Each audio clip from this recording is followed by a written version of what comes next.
Hello there, boys and girls, and all of those in between.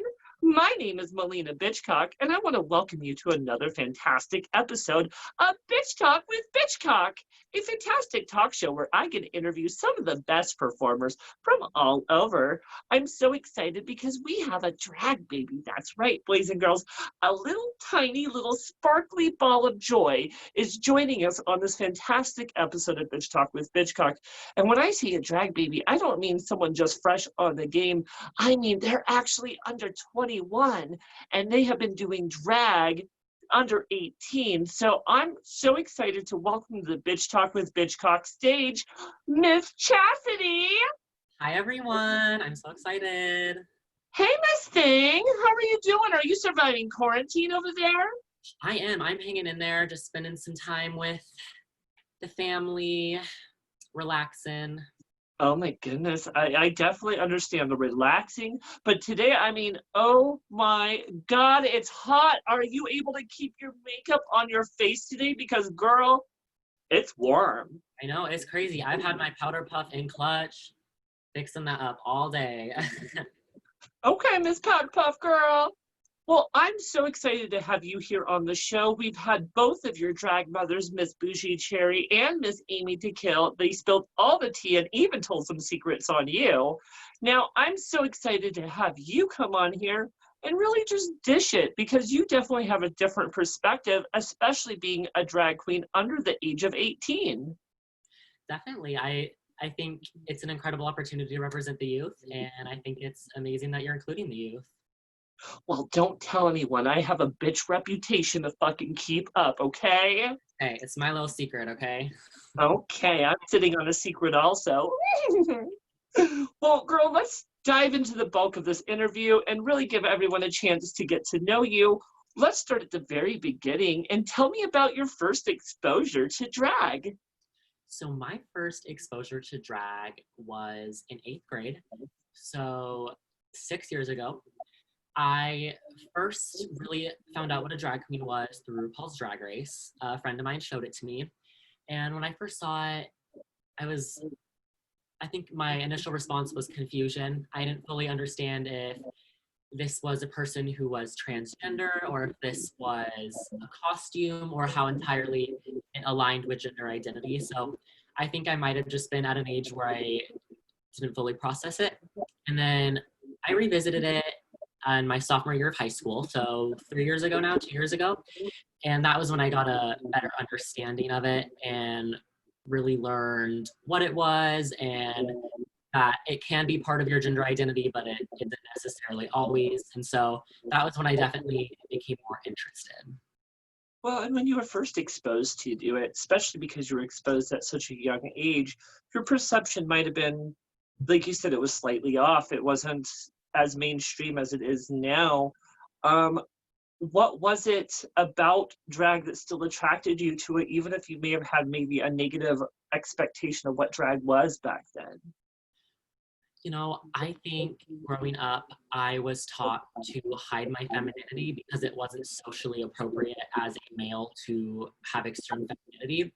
And I think when I first saw drag on a platform like Drag Race, where the drag that's represented is commonly cis men in drag, I saw that as an outlet where, as someone who identified as a cis man at that time, could express my femininity, where it was socially, not even just socially acceptable, but looked up at and seen as something very like incredible and beautiful.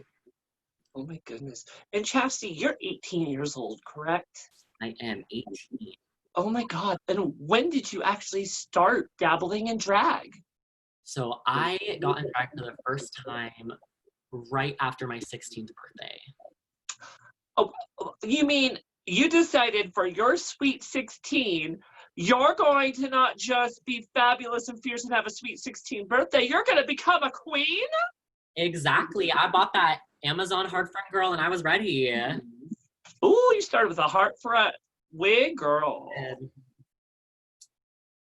I hear you though. Well, so tell me a little bit when you found drag and you started to create your drag character. How did you choose the drag name Chastity, especially something so pure sounding? So I picked the name Chastity because growing up, I had a very strange relationship with religion, and I was always very fascinated with it. Very true. And I have always just been fascinated by sexual repression, especially in the queer community, because I think that that is so prevalent in our community and in our upbringings. And so I wanted to pick a name that had this very like religious, pure, good girl sound to it. And then I wanted to present this drag persona that was very hypersexual and stereotypically feminine, and wanted to kind of almost have it be like this big joke about religion and religion in the queer community in general. Oh my goodness. So it sounds like little Chastity actually has a dark side, which, oh my goodness, we might as well just start calling you Chastity Adams, because you sound like a lost member of the Adams family, maybe one of the lost cousins. I probably am. Oh my gosh, I love that there's kind of a dark side and that you kind of want to embrace that more kind of edgy side of drag, because honestly, it's not all glitter and fucking pink and bubblegum over here. So there's so many outlets of drag that I love that you're discovering a different layer of who Chastity is underneath it all. Thank you. And I think that that is such an important part about drag, is that, you know, as it's evolved as an art form, there becomes so many different facets of it. And I think for me, at least, that's what keeps it exciting and interesting, is to just try out different things. Absolutely. Now, speaking of your drag, tell us about the drag character that is Chastity. So for me, Chastity is this characterization of the good Christian girl. Her dad might be the pastor, Ooh. and she has to put on this very good front of being this good Christian lady, but then underneath there's this little part of her that's like scraping away and comes out to play sometimes. So I like to think of her as the good girl gone bad, or the angel on your shoulder turned into the devil. Oh my goodness. I have a little angel on my shoulder telling me to do naughty things too. Her name's Maliena, and she's a bitch. Well, how would you actually describe Chastity in only 3 words? If I had to narrow her down to 3 words, I would do psychotic, sinful, and seductive. Oh my God, what do you think makes her so psychotic?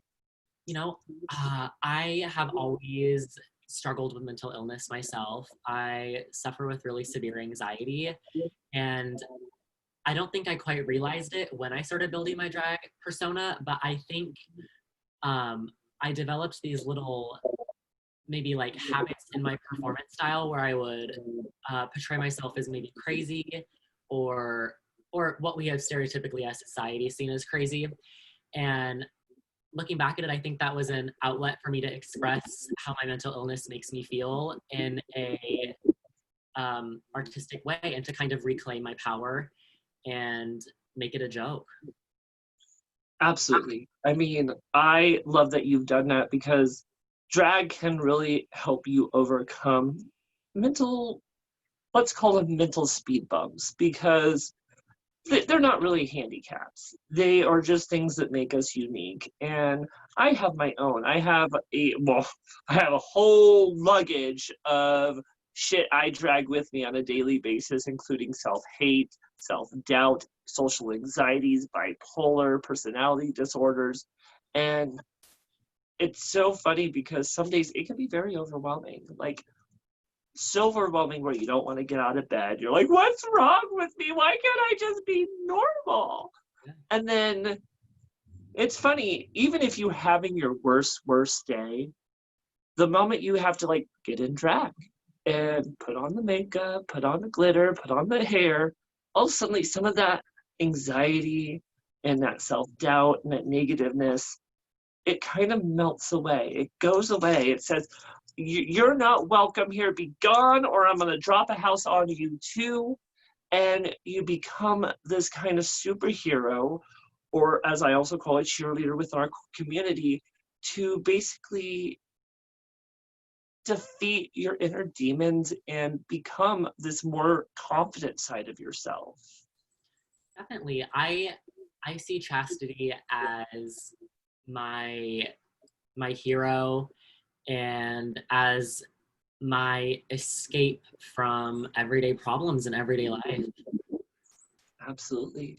Now, how is your personality like in drag? Do you feel like there's a personality change from when you're in drag to everyday life? You know, I think prior to my transition, outside of drag, I was very reserved and shy. I felt very awkward. I felt incorrect, maybe is the right word. And when I was in drag, I felt a sense of power and confidence that I had never really felt before. And I felt very um, in line with myself and very like I knew what I wanted and I was gonna get it. So I think that it feels like armor. It is. Absolutely. You know, I say it almost every episode. Drag can be this ultimate armor that literally makes you feel stronger. It literally will protect you from the sharpest words and the hardest critiques. And I think, especially that you've learned this at a young age, it's going to be very beneficial for you later on within your drag career because you're already realizing what the power of drag can do. You know, now you're going to take it further and push those boundaries. Thank you. Now, girl, as we both know, some people feel all age, especially people underage, don't really belong in the drag world. They sometimes think that because of the adult themes and maybe some of the names and personalities of some of us queens, not me because I'm innocent, that maybe all ages aren't really have a place in the drag world. Now, things have evolved, and definitely there are places for all ages. Why do you feel like it's important to have places for our all age queer performers who want to come out and be part of the drag community? I think the best way to convey to you why I think youth drag is important is that I think if I had not had the opportunities to go out and drag and perform and experience drag in the world, I would not have been able to discover my trans identity. And I think that really speaks to the power of being able to give the youth a platform to express themselves. And I think a lot of people will say, they can do drag in their bedroom, they can do this. But I mean, the steps of actually going out in drag and meeting other queens is something that is so invaluable. And I think it's something that people of all ages should be able to do freely. Absolutely. And I think especially as the drag world has evolved, we've talked about that some of the older generation, were raised as drag to be something taboo. So we don't necessarily feel like we never really knew that kids really belonged in that area. And now how drag has become mainstream, it's like we have more and more kids that want to become queens who now, I mean, I've had a kid come up to me and they'd be like, they were 8 years old. And they said, when I grow up, I want to be a drag queen just like you. And I'm like, honey, I hope you are ready to live a life full of debt because it's expensive and it doesn't make the money. You are right. But it is kind of fabulous to see kids wanting to grow up and do this art form. And they appreciate it at a younger age. And I feel like especially people like you, they have an understanding of what drag is and what it's meant to do. Yeah.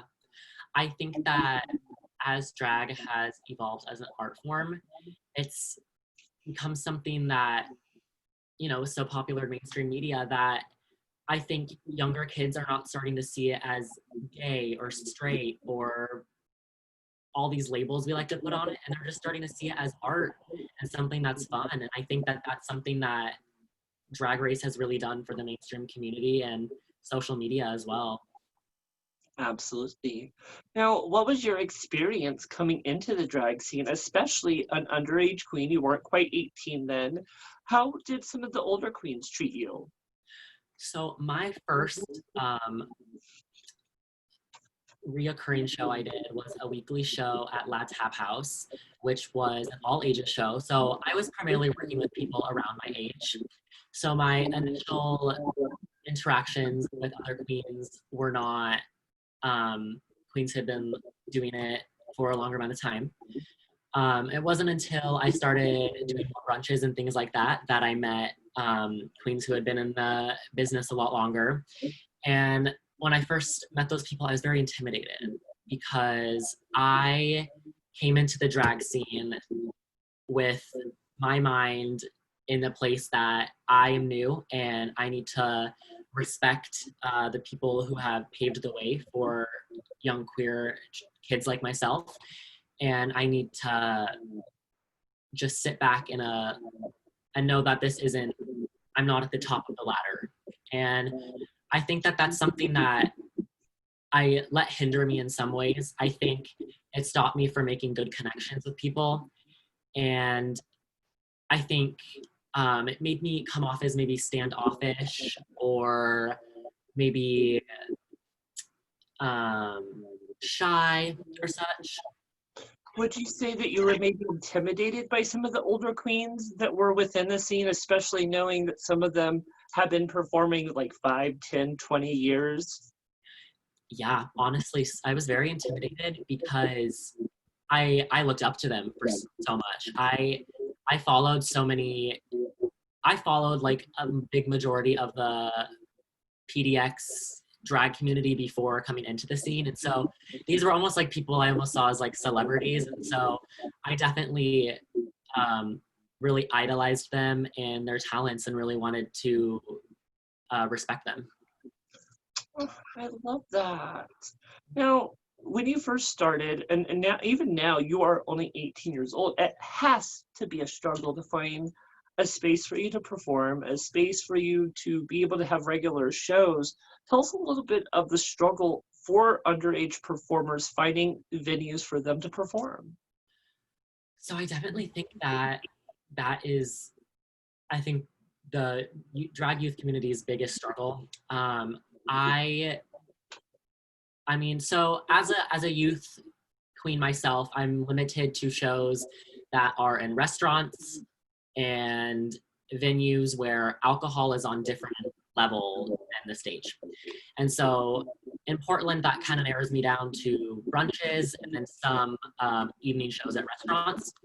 And so I think as drag is evolving into this art form for more ages, for a bigger range of ages, we need to have venues that match that expansion of the community because, I mean, obviously drag came from like the club scene and that's why we have drag in bars, but I think it's important to also have drag in venues like brunches. And I think one of the biggest things is that we have so many drag brunches in Portland, but only 2 of them as of right now are all ages friendly because all the other ones are in bars.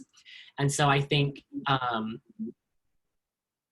having queens who have more connections because they've been in the business longer, if they pair up with underage performers, I think that'd be a great opportunity to find shows that can have both and can include all sides of the drag community. Absolutely. Now, I know back in the day, Portland had spaces for queer youth. They had like the Escape nightclub.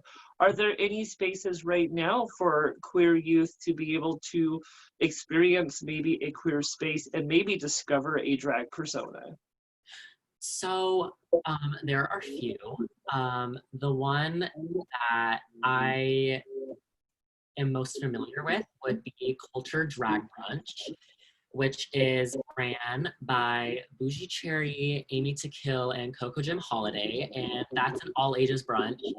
I think that that is a great outlet for queer children in general because it's a very all ages venue. It's very appropriate for very young children. And so I think that's a great one in Portland right now. We have Killer But Queen. there's no underage queer bars for you right now. Like, there's no underage nightclubs like the Escape used to be. I don't think so right now. We have Rendezvous at 6 West over in Vancouver, which has the opportunity for youth performers, but My goodness. Well, that's something we need to see, more boys and girls and all those in between. We need more spaces for our queer youth to be able to perform because, I mean, they need to be able to be nurtured. They need to be able to develop and find who they want to be. So hopefully, especially as we come out of quarantine and we rediscover what the drag world is going to be, because we both know the drag world may not be what it was once we went into quarantine. It may be turn into something completely different. Hopefully we're going to have more spaces that, you know, we can get opportunities for you kids underage because as we both know, Miss Chastity, there are plenty of amazing and talented performers who are under 18. there definitely are. I think especially in Portland, we just have a whole big old handful of them. Now, speaking of performing, what can we expect from a Chastity performance?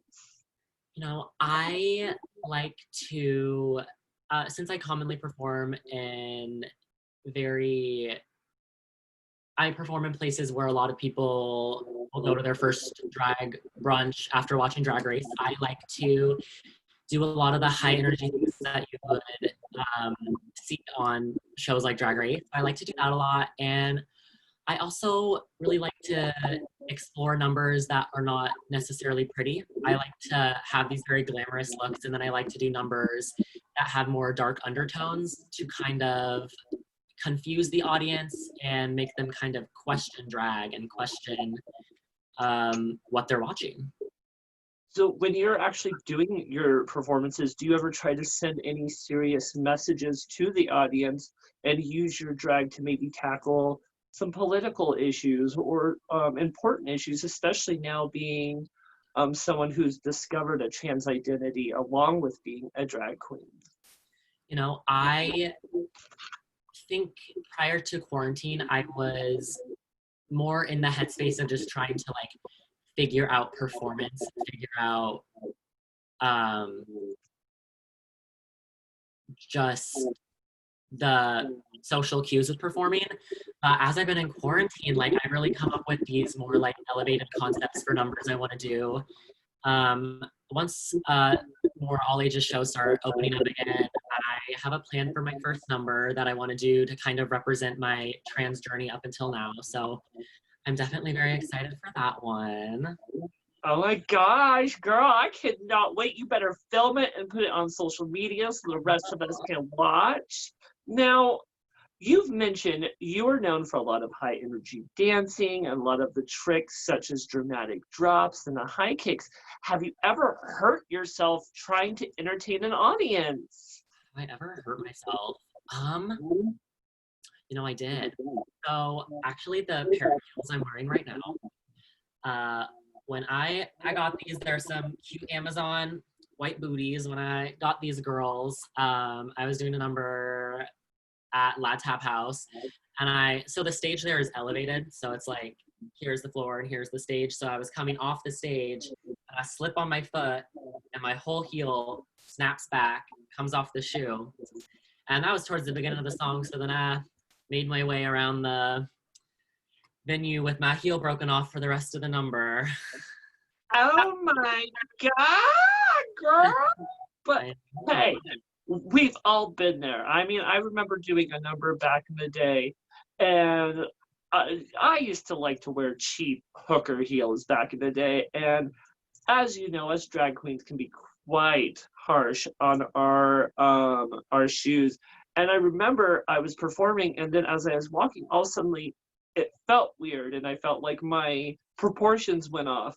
And what happened was my heels started basically talking to me, and it started to separate from the heel base. Right. And I'm like, fuck, fuck, fuck. So I'm dragging along basically a dead foot because my heel is no longer functionable. And I'm like, look at me, I'm glamorous and pretty. I feel you, girl. Well, I love it. Now, you definitely are a fierce queen, especially being so young. And I know that you bring such an amazing energy to the stage. But what can we expect from your drag style, and what kind of looks can we expect from Chastity? So I have always been very inspired by like runway fashion, especially from the 90s and early 2000s. I think that as I went through high school and kind of learned about my art style outside of drag, I became very pulled towards high fashion and telling a story with your fashion. And I think that's something I've always really carried with my drag persona. I Mhm.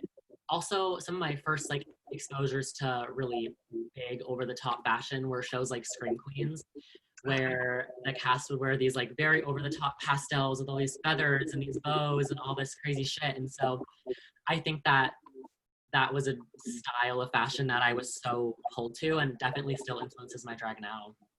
Oh my goodness. How would you actually describe your drag aesthetic?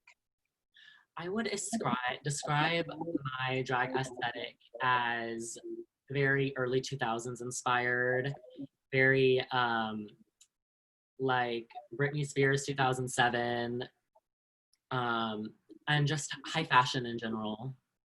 You know, and you mentioned the high fashion world definitely inspired you. Were you one of those kids that were constantly watching America's Next Top Model and reading the Vogue magazines to try to figure out what you wanted to wear? Oh my God, that's so funny because like when I was a kid, fashion was like the last thing on my mind. Like I had like no pull to it until I became like a teenager. I think that's when I really started to like connect with it more. And I think that that's so funny, like as that being something that is so important to me now. It had like no interest in me when I was younger. Well, it's something that you can sometimes grow into. And, you Mhm. know, I think especially as you came into the drag world, fashion is such an important part of it. And it's like, as you discover who you are as a queen, you discover different areas of fashion. And it can be really fun because the more high fashion it gets, the more fierce you feel. I know. And I think that that's something that I've really worked on with my drag, like little things like how jewelry and hair can really elevate a look that, I mean, you're a good example right now with your uh, encrusted. What are you trying to say, that my face isn't elevated? It's just the hair and jewelry Oh, making me pretty? the face is on point, girl. I was Love going to say you're telling the truth because girl, it's the hair and jewelry making me pretty. it. Well, I love it, girl. Now, what was the process of you learning how to actually paint your drag face? That is so interesting. So I started painting my drag face based off like Drag Race girls. They were the people who I found the most like tutorials for online, which is where I learned the techniques of it. So I was like so inspired by queens like Naomi Smalls, who did a more naturally feminine face. And so that was definitely the foundation for my drag makeup. So I feel like when I first learned makeup, I learned how to copy her face. And then with those components understood, I was able to try new things like gluing down my eyebrows or changing your face shape. And I think that is so important because I think a lot of time queens who are just starting out at like my age will just copy another queen from Drag Race's face because it looks so good on them. But then everyone's face is different, and sometimes something that looks really great on one person's face shape is not going to look great on someone else's. And when you were discovering your drag face, I mean, you took the inspiration from all these different queens. In the long run, were you able to find your own aesthetic that was pleasing to you that made you still feel unique as a performer?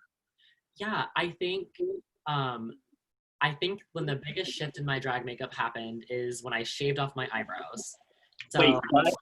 yep, at 17 years old, I picked up the razor and I shaved off my eyebrows because before then I was using like my natural eyebrow and I just didn't have enough eye space because my brows were so low. And when I shaved them off, I started trying all these new like shapes of my eye. And I think that was definitely when I started to find, I mean, I think every queen has little unique pieces about their makeup that makes them different from everyone else. And so I think that's when I started to find those little things. Absolutely. Now, another thing that may have really helped you along within your drag journey was that you discovered a drag family at a very early age called the Toy Box that include your two drag mothers. That's right, you have lesbian drag mothers, Miss Amy to Kill and Miss Bougie Cherry, that like to scissor sisters each other.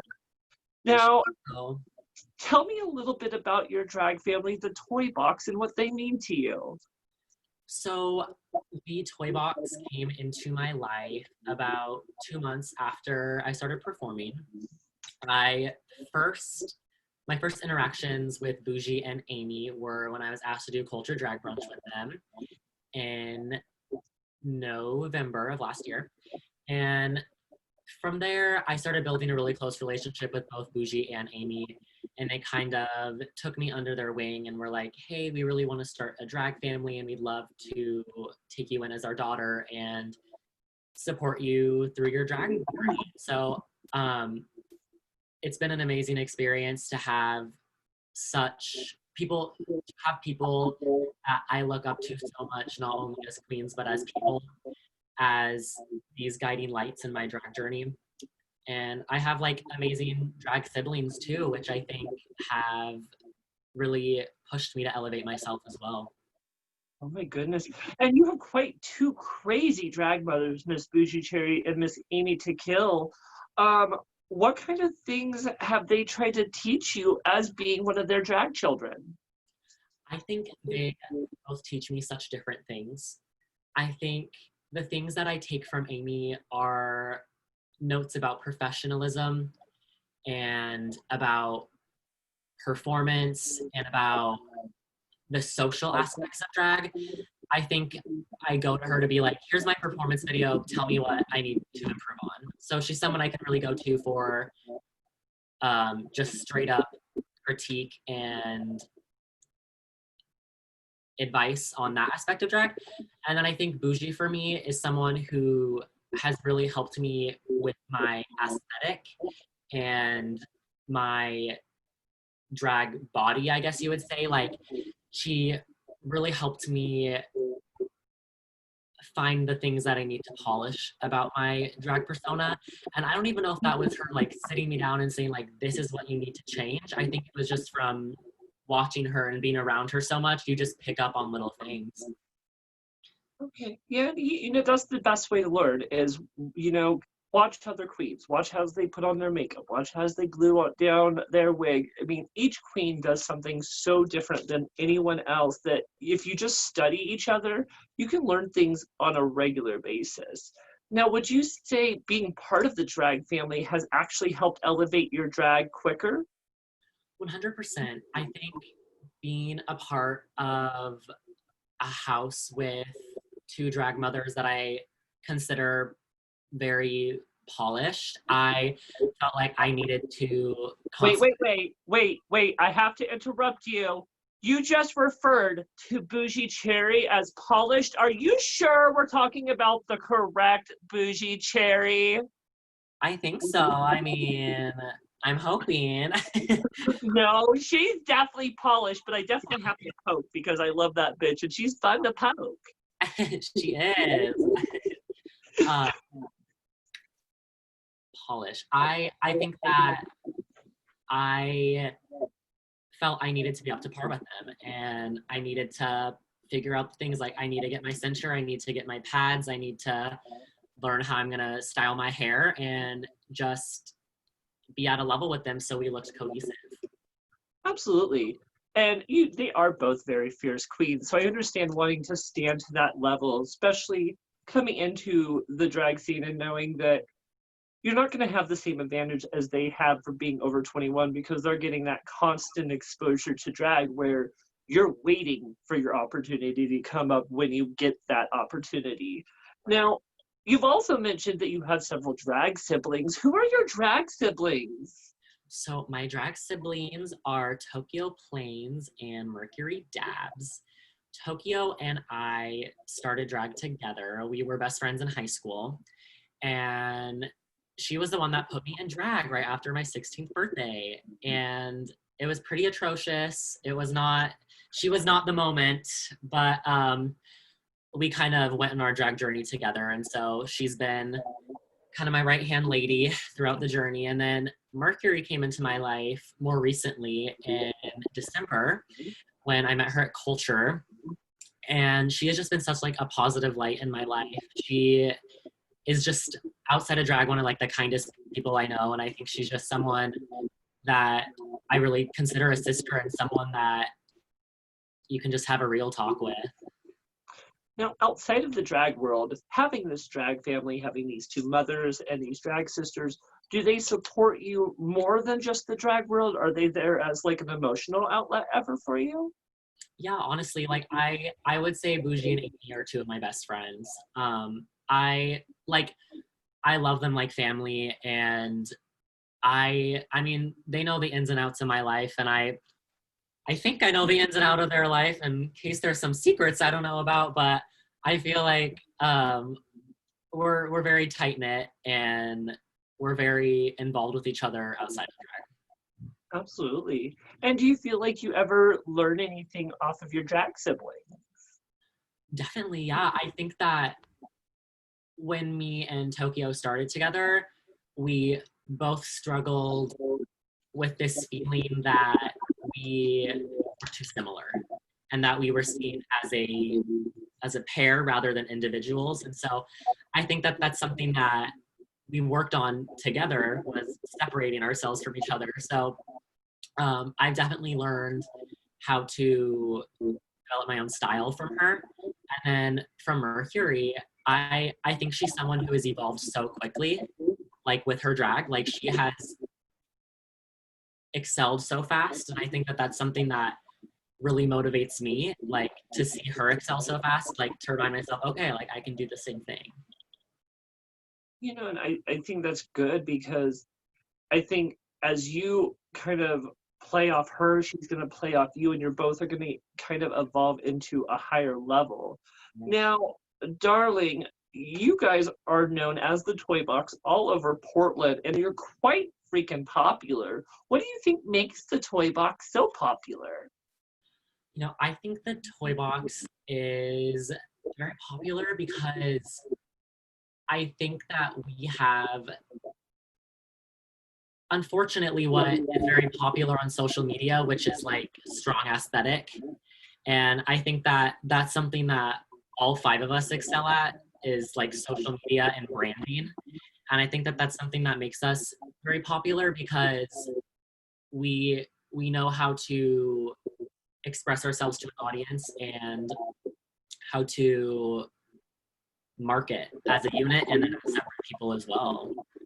Oh my goodness. Well, I'm just going to say this just because I love the name The Toy Box, but I want to see a photo shoot of like one of you in a crib and like one of you like with a giant crayon coloring within like a coloring book. Like I want to see you like giving me a little bit of like drag queen children, like drag kids.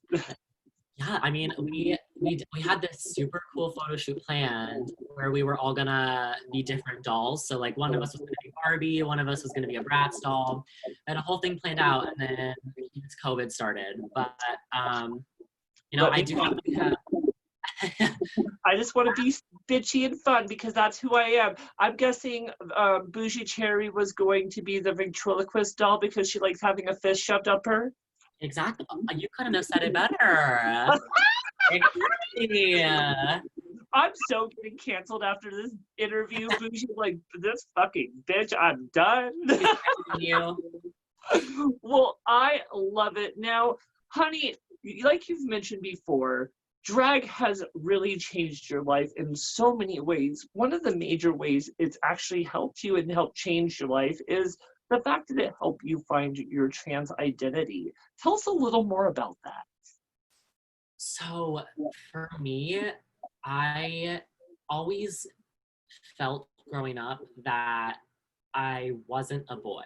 I always felt like in every other life I had, I was a girl, and it just got messed up in this life.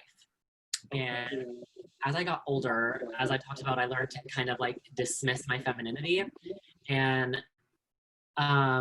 in middle school, I came out as gay.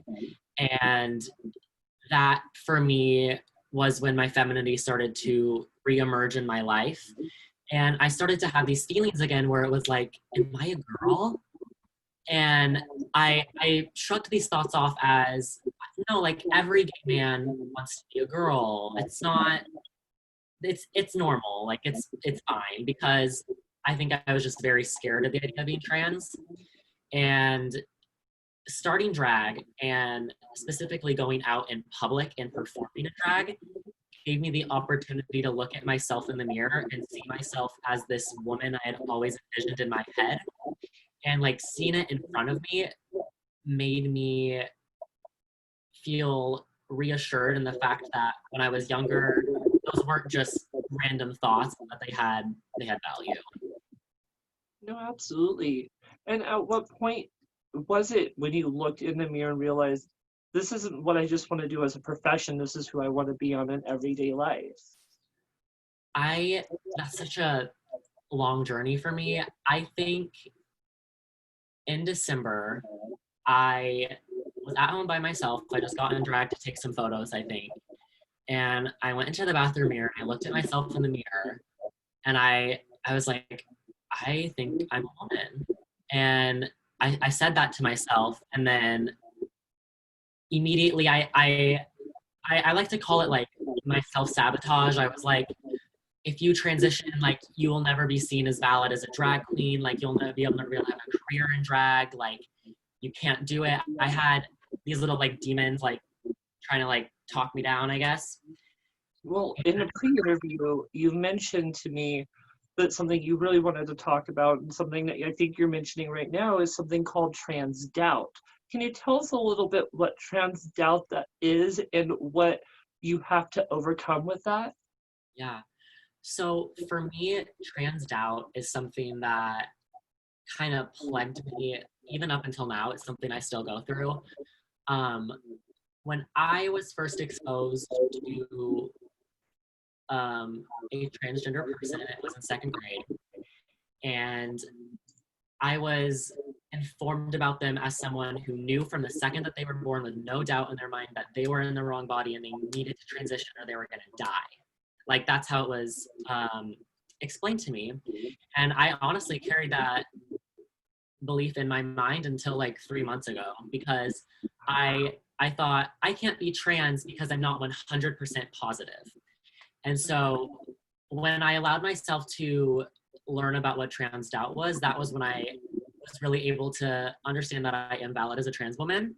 And it was so freeing to find out that that's something that is a common experience in the trans community. So I describe trans doubt as feeling as if your dysphoria is not up to match with what other people's dysphoria is, and it's a very like invalidating experience. I would almost say it's like a paranoia that you're making it up or that it's not real. And it's something that as I've made trans sisters throughout my trans journey, it's like a shared common thing between all of us. And so I think that trans doubt is just something that comes from that conditioning we got when we were very young, that you cannot be the opposite gender expression of what you were born as. And it definitely sounds like it can be hard trying to find your place in the world, especially when you're questioning your sexual identity, your gender identity, and all of that. And I think there's so many places underneath the trans umbrellas of non-binary, genderqueer, trans and trying to find that place, I can, especially at your age, I can only imagine has to be difficult, especially seeing what society expects you to basically as live up to. Yeah. I think that one of my best ways to describe it is I think if when I was 6 years old, I had the understanding of transgender that I do now, I think I would have known when I was 6. I think I just didn't have a proper understanding of it. And as I grew older, I became more afraid of it. So I never did my own research until drag pushed me to do that. And how do you feel like your family and friends reacted when you came out with your transition? So the first person I told was my mom. It was like 3 in the morning, and I just called her and I was like, I am not supposed to be a boy. Like, I don't think I outright said I am a transgender woman, but I just said, like, I am not meant to be this way and I can't keep being this way. And my mom's initial response was just, I think she was sad because she knew it's going to be a hard journey for me as a trans person, Right. but she never once tried to convince me I wasn't or was anything but supportive. So, and same with my stepdad. He is so supportive as well. And all my friends as well had great responses. They all, I think as I started to drag, I developed a very unhealthy relationship with it and shunned a lot of the people in my life that were not related to drag because I became so obsessed with drag.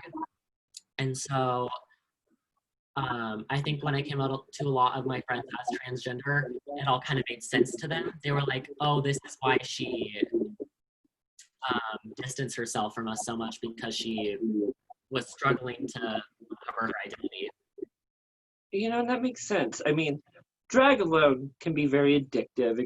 It's very easy for it to take over your entire life. And when you're struggling with your, let's say, your inner demons, trying to discover who you are and where you want to go with your life, it can sometimes be very overwhelming.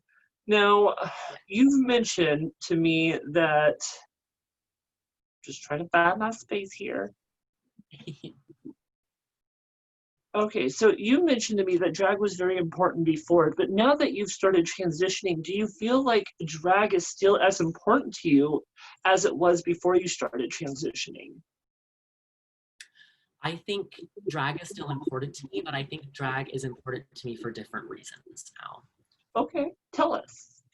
I think drag prior to my transition had this very strong emotional pull to it. Like it made me feel normal and it made me feel like okay.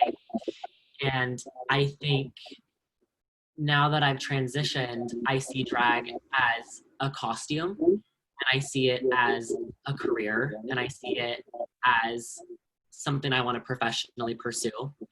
And so it's no longer this emotionally driven thing for me anymore. It's more of like, this is something that I want as a job. Absolutely. Now, you are definitely an ambitious queen, Chastity. And I think even at 18, you've done some amazing things. Now, one of the things that you were able to accomplish is that you competed in a pageant, the interstate pageant out in Vancouver. Yes. And you actually won that. Tell me about that experience. So that experience for me was really special because I went into it. So it was a fundraiser for charity. So I went into it just wanting to raise as much money as I could and just have the opportunity to learn about that side of the drag community. I've been very involved in like the performance side of the drag community, but I wanted to be more involved in the other side and kind of get a feeling for that. So it was a great opportunity to practice presenting myself as a professional and practice presenting myself as polished as well, I think. Absolutely. And once you won that title, what did that having that title actually mean to you as a queen? So that was a youth title. It was for people who are just beginning to do drag. And having that title for me was important because I felt like by earning that title, I was validating the youth community as a whole. I feel like being a youth queen with a title was empowering to the youth community because it showed that you can excel and do great things even at a young age if you continue to practice and grow and evolve. Love that. Now, let's take a look. Now, we've already mentioned it can be quite the struggle for an underage performer. What do you think us as older performers or the standard older generation can do to support the younger queer generation coming into not just the drag scene, but coming into the queer scene? I think it's so important for queens who have been in the business longer to fight for the youth because as a youth queen myself, I'm 18, I can't really go to a bar and be like, find a way to make it accessible for me because it's just not entirely appropriate. And so I think it's important for those people who have connections to communicate and work with the youth to help get them venues and shows and just places where they can go and experience queer art. Yeah. And do you feel like some of these performers, especially the ones that come out at a younger age, are sometimes not taken as seriously as they should just because they are a younger queen? I definitely think so.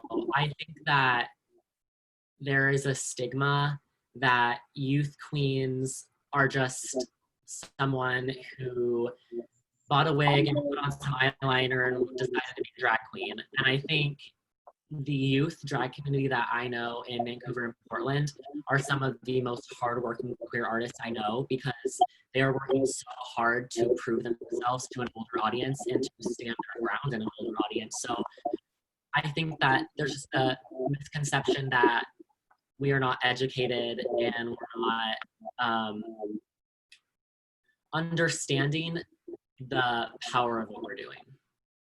And I definitely think that's a misconception with younger queens. I think the older generation sometimes thinks that, oh, it's way easy for them to get in drag and they think anyone can do drag. And I don't think a lot of us take that moment to think that you as a younger generation do study.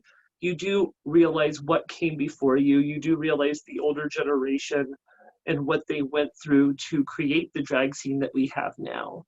And I think that many of you youth, it's not, it is frustrating because I think you put so much passion into what you're gonna do, and you put a lot of thought into it. And sometimes I feel like your performances are either overlooked or saying, well, they're just a younger queen. It's fine. They're gonna have plenty of opportunities. But you should have the same opportunities as any other drag queen in the drag scene. And I just want to put a suggestion, just a little seed deep inside your little brain. Well, not little, I'm sure it's quite big. I want to say you should consider maybe producing in the near future when we start going back into the regular world and shows start opening up again. I would love to see maybe an all age, maybe under 18 drag show and focusing on underage performers. That's definitely something that me and Amy have talked about working on together. Right before quarantine hit, we had some venues in mind that we were going to reach out to, and then this all happened. But I think you guys might be seeing the Dollhouse show sometime soon. But yeah, it's definitely something that we are working to do as the Toy Box. Oh my goodness. Now, what's something that we should know about chastity that we ultimately should know that we might not?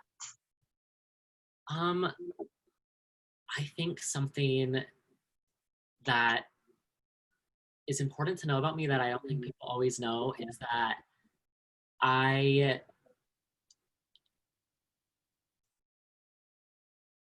I want to make connections, and I want to get better, and I want to learn more, and um, I want to build relationships with queens who might be older, and that um, it's important to reach out to your youth and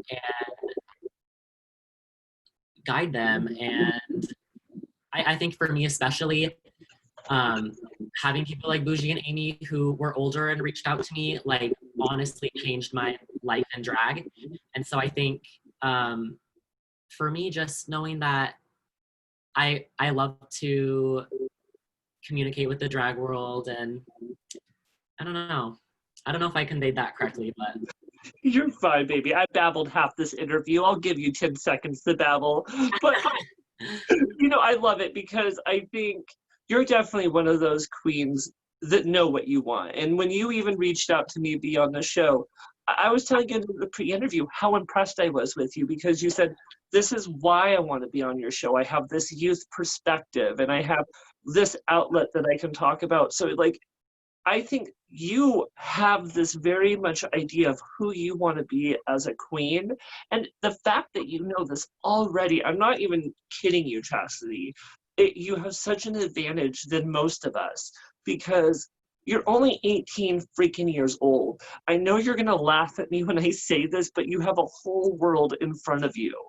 And the fact that you already have this figured out is like you have a jump start to make such an amazing drag career for yourself. thank you so much. I appreciate that.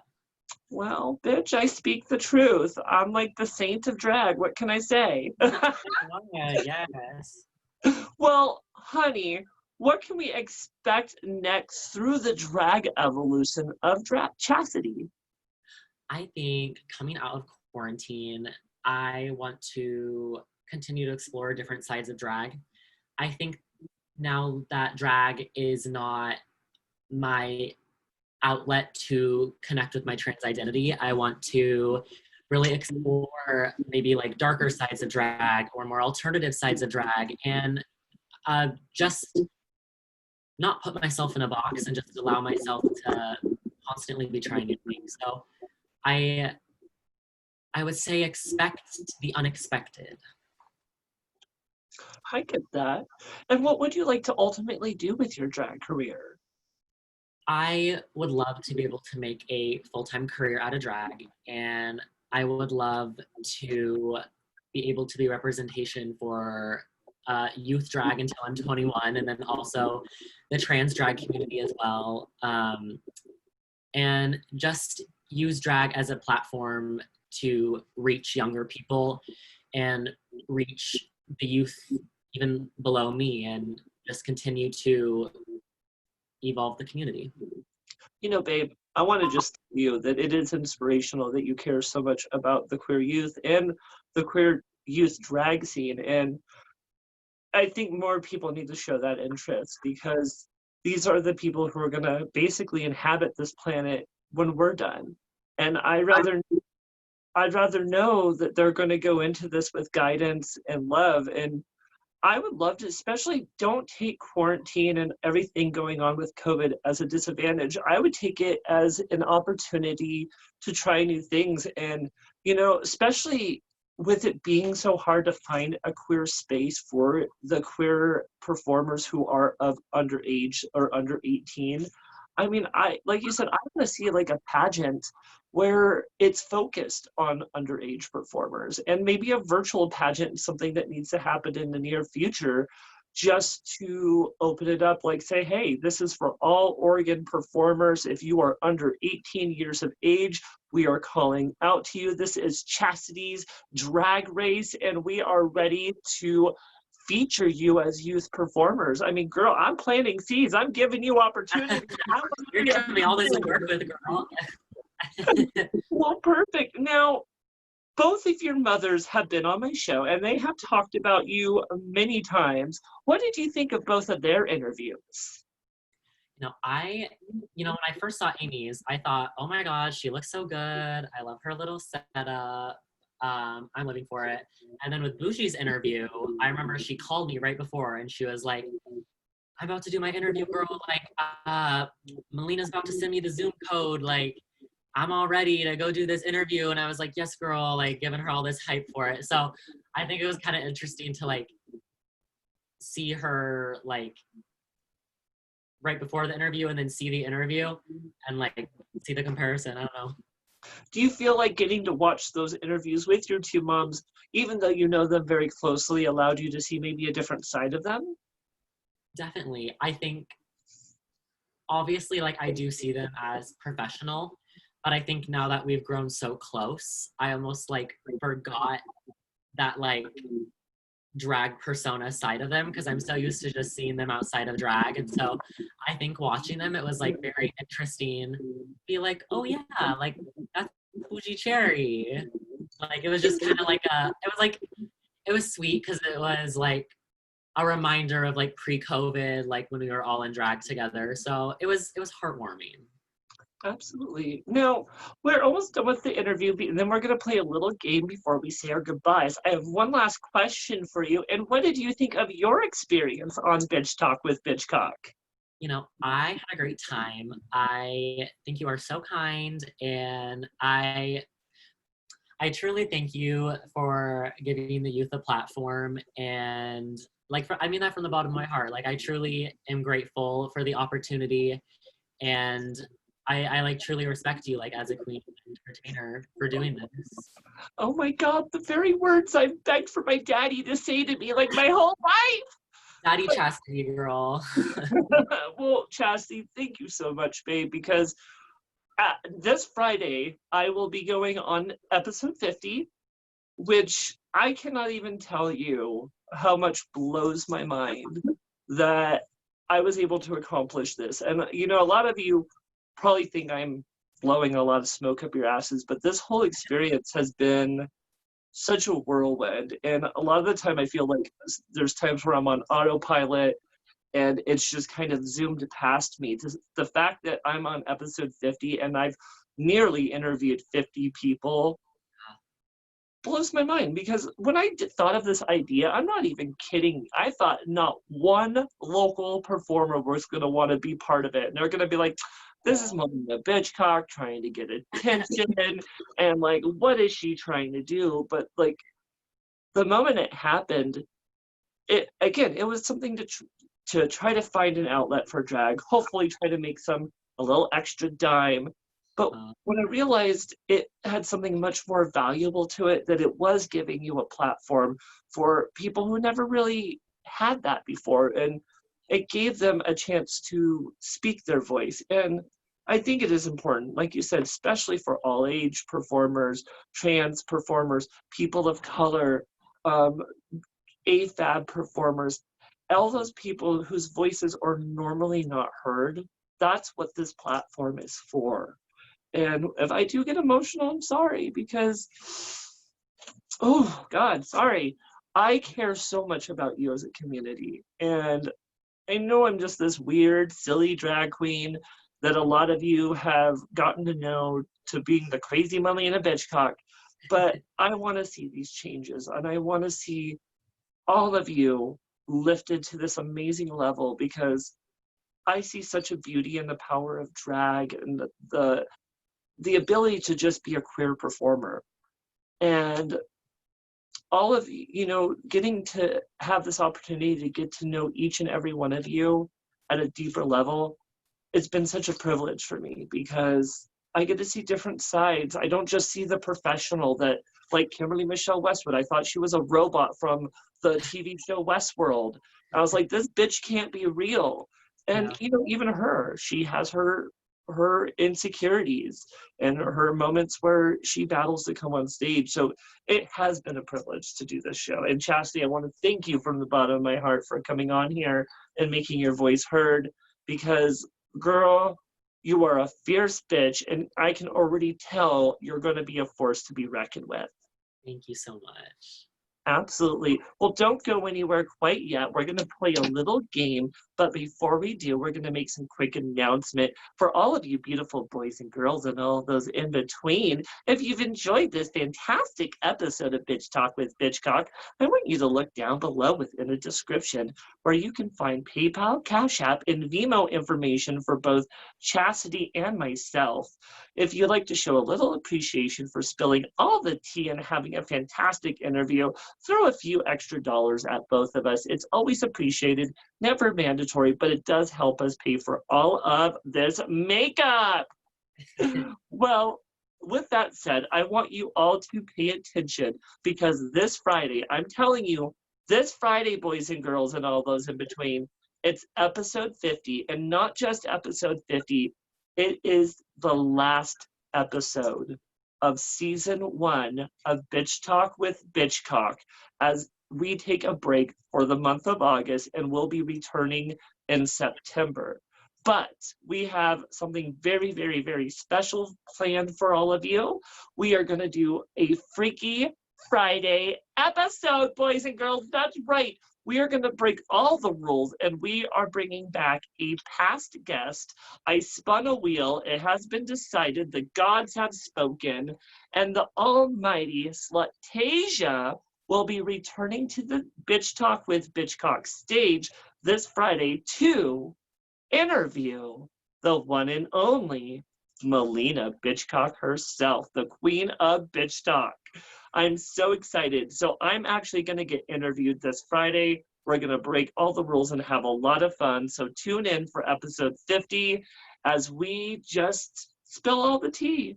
Now, Chastity, my love, before I let you go, I have a couple of games here. You want to play a little psychotic episode with me? Yeah. Well, love. Now, I know you are 18, so you're not quite can't do the alcohol like some of us. But I did ask you to bring a juice box or a little something with like a crazy straw. Do you have a fun little drink over there?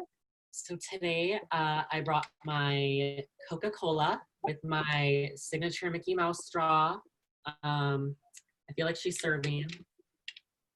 Oh my goodness. Oh my God. The copyright laws just got Bitch Talk with Bitchcock canceled. It's on. I censored it. Well, perfect, girl. I'm so excited because we are going to play an underage edition of Truth or Drink. Okay. Instead of alcohol, that's right, just for a disclosure, there's no booze within that container. It's just good old-fashioned Coca-Cola. And we are going to still get you to try to spill all the tea as we play one of our shadiest games. And how this will work is I'm going to ask you a series of shady questions, and you can either answer truthfully or take a drink of that sugary goodness. Okay. Well, fantastic. Now, for round 1, who do you think has the meatiest tuck out of all of the toy box? You know, this is hard for me to say. Oh my God, this is family. But Bougie Cherry. Bougie Cherry. Bougie Cherry. Is that quite a camel toe she's carrying there between her legs? I mean, things were said. Family ties will be broken. But I said what I said. Oh my goodness, the scandal of it all. All right, for round 2, tell us about your worst performance flop that's ever happened to you. Okay. So, this was in February. I was performing a number in my cute little human unit, and I was really feeling the fantasy. I was in the moment, and I do a little hair moment, and I guess like I did not pin it all the way in the back because I put my head down and she does not come up with me. So I bring my head up and I go, something just fell off my head right now. So I look around, I find the wig, and I think I'm not going to waste my time putting this back on. So I just ripped the wig cap off, and maybe we kept going. Oh my gosh, girl. But, you know, we've all been there, and it's such a learning process. You know, I remember I went to do, oh God, the first time my hair flew off my head, I was doing a Britney Spears number. And like you said, I didn't do any of the gluing or the penning or any of that stuff that we know we should do now. And I thought I was going to have my sexy moment. And I was like, I'm going to do this big ol' hair flip and I'm going to feel so sexy. And I did my flip, but my hair decided to grab a passport and go on a trip and flew all the way across the dance floor and landed in a poor audience member's lap. And I'm just like, Oh, but you have to keep going. Even when something awful like that happens during your performance, the show must go on. that is so funny. You're right. Oh my goodness. Now for round 3, who do you think is, let's say, the prettiest member of the toy box? And it can't be yourself. Oh, so it can't be me. Okay. You know, I'm gonna have to go for my youth sister. I'm gonna have to go for Miss Tokyo. I think she's got some really cute makeup, I have to say. Really? Now, do you think it would be beneficial to maybe bring the one and only Tokyo Plains in for season 2 of Bitch Talk with Bitchcock? No, I think that might be a great idea. I mean, you got me first, so you got like the good one first, but you can bring her on, you Oh, know. yeah, we got the good daughter. Now it's time to get the bad daughter. Ooh, Exactly. yeah, I love it. Well, okay. Now for round 4. Now you have 2 amazing and talented drag mothers, I do. and you must love them both very much. So I'm going to be a raging cunt and ask you which one you love most. Well, so I thought about this question long and hard, and it's hard to pick from like a lesser of two evils. So if I have to pick one, I'm just gonna say fuck them both, honestly. Fuck 'em Wait, are both. you just going to put them both in a car and push them off a cliff? I am. This is my official disbandment from the toy box. This is her a letter of emancipation. She says, And "Mom, baby, Dad, I am breaking free." no. Oh my goodness. Now, if they were mom and dad, which one do you think would be mom and which one do you think would be dad? I definitely get dad energy from Amy. Really? She's like, you need to be a good girl and do it this way, young lady. Yep, exactly. Sometimes I imagine her with like a little handlebar mustache. Okay, little dad mustache and maybe a little cardigan, you Yeah. know. I love it. Well, we have one last round of truth or drink. We haven't had to take any sips of that sugary goodness. You're spilling all the tea. So for your last question, what's the shadiest experience that you've witnessed backstage? No, this might be the moment where I drink my nice little Coca-Cola. Mm. I think I'm just gonna take a sip, girl. Well, girl, we'll both take a sip and make it a little easier. But before we say our goodbyes, we're going to play one more game. And Okay. this game tends to get people in trouble. So I'm warning you. Okay. This is a little game that we like to call Marry, Kai Kai, or Cancel. And how it will work is I'm going to give you 3 names at a time. And out of those 3 names, I need you to tell me who you want to marry, who you would kai with, and whose shows you want to see get canceled completely. Okay. Are you ready? I'm ready. Let's go. Well, let's start with some of the biggest names known throughout Portland, including the Queen of Wigs herself, who also styled this hair, the one and only Lilac, Okay. the angel that's sitting on nobody's shoulder but is an independent bitch, the one and only Angel Phoenix. And she's not Betty Page, she's Petty Page. Okay. I would say I'm gonna marry Lilac. I'm gonna marry Miss Lilac. For feel all like, the looks, huh? exactly, you know, I gotta get those locks by lilac. I think I would kai with Angel. She's pretty. She's got a nice mug. Like, I feel like that's the moment. And then I feel like I'd have to cancel Petty. Oh my goodness. I You know. know, if Peggy wasn't a married woman, I would totally kai her because she's cute. As a little, hey. I know. Okay, well, let's go to round two. Okay. Now, this one might be a little hard because I picked some fierce bitches. Okay. We're going to start with the flawless queen herself, Miss Flawless Shade. Okay. The queen with the legs that never end, Miss Eleanor Safari. And she's straight from Westworld, and we're not sure she's not a robot, the one and only Kimberly Michelle Westwood. Oh my God. So I am going to marry Flawless. I'm gonna marry Flawless. Uh-huh. Isn't that Good cute? choice. I think I'll kai with Kim because I know she has some good locks by lilac, so I can borrow some of those. And then I guess I have to cancel Ellie. Oh my God, the scandal of it all. Oh, sorry, girl. Oh, bye, bitch. Well, let's make round three very special. And when I say special, I am an Oregonian, so I do like to keep it in the family. So, for round three, we have the one and only, your first drag mother, Bougie Cherry. Now, your other one is your second drag mother, Amy to Kill. And just because I'm sadistic, your one and only sister, Miss Tokyo Plains. Okay. So I'll marry Bougie. I'll marry Bougie.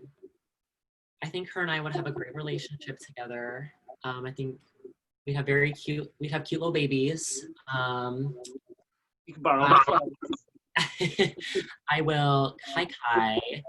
I feel like I can't kai with my own mother, so I have to kai with my sister. Well, that's not less awkward. I mean, you're right. So I'll kai with Tokyo, and then I'll cancel Amy. Sorry, girl. Oh my God, you just canceled your mom, girl. Yeah. Good for you. Bye, Out of bitch. the Well, for round four, we have Scarlet Rose, Charisma Phoenix, and Coco Jim Holiday. Okay. I am going to marry Coco. I feel like that'd be a good fit. I'm going to kai with Scarlet, and I'm gonna cancel Charisma only because I know she can handle it. So I'm gonna have to cancel Charisma. I don't know, girl. That sounded a little like a pageant answer. I'm going to only cancel her because she can handle it. Oh. Well, okay. Well, let's see how you handle the last round of Mary Kai or Cancel before we say our goodbyes. And this one, I'm not going to make easy for you. Now, your other drag sister, the beautiful Mercury Dabs. Okay. The bitch who just recently got a makeover from the Petty Page, Miss Kisses Ash. Okay. And Miss, the drink that everyone loves to take a sip of, Miss Cosmopolitan. So you got me with this last one, girl. I am going to marry my sister. I'm gonna marry Mercury. I feel like that'd be fun to have a little like family incest fantasy moment. So I'll do that. Oregonian. I know. See, I'm getting used to the whole area. I'm going to cancel Cosmo, and I'm going to kai with kisses. Doesn't that sound like kai with kisses? Oh my God, girl, you just spilled all kinds of tea. We need to get the janitor over here and clean up this mess. Oh my goodness. But Chastity, my love, I got some really good news for you. You survived the entire interview of Bitch Talk with Bitchcock. Oh my God, we did it. Yes, Queen. I'm so excited that you came on the show and graced us with your presence because, again, I felt like your voice was very powerful and that you very much had a powerful message to send. I love that you came on the show, talked about queer youth and the importance to support our young underage drag performers. I love that you spilled all the tea about going through your transition as a trans person and discovering a different side of yourself. And the fact that you even took a moment to talk about your old and decrepit and overaged drag mothers, it really, really, really pleased my heart to have you on the show. And with all that said, I do have to also put a disclosure just so I don't get canceled for season 2. Bougie Cherry, Amy to Kill, I love you both. And I hope you know that the fact that I've been poking both of you during this interview, I have to. You're drag kids here. So I'm so excited that you came on the show, Chastity, but all of you beautiful boys and girls and all of those in between, if you've enjoyed the beautiful Chastity and this fantastic interview, please look down below where you can find the tipping information such as PayPal, Venmo, and Cashapp, so you can throw a few extra dollars at this beautiful creature. Again, these are hard times in the world, and anything you can do to help is definitely appreciated. Now, tune in this Friday for our Freaky Friday episode of Bitch Talk with Bitchcock as we end season 1 of Bitch Talk and interview the legendary bitch herself, Miss Maliena Bitchcock. And we will be bringing back our past guest, Miss Slut Tasia, to actually host and run the entire interview. It's going to be madness, entire madness, I tell you. So, all of you beautiful boys and girls and all of those in between, I also just want to make one last announcement and just mention, again, these are very rough times that we live in. Right now, I can say it once, I can say it a million times, and I will never stop saying it. Black Lives Matter. And with that said, we need to do whatever we can to support this movement. Down below within the description, you're going to find 4 different links where you can support the movement in different ways. There's the George Floyd Memorial Fund.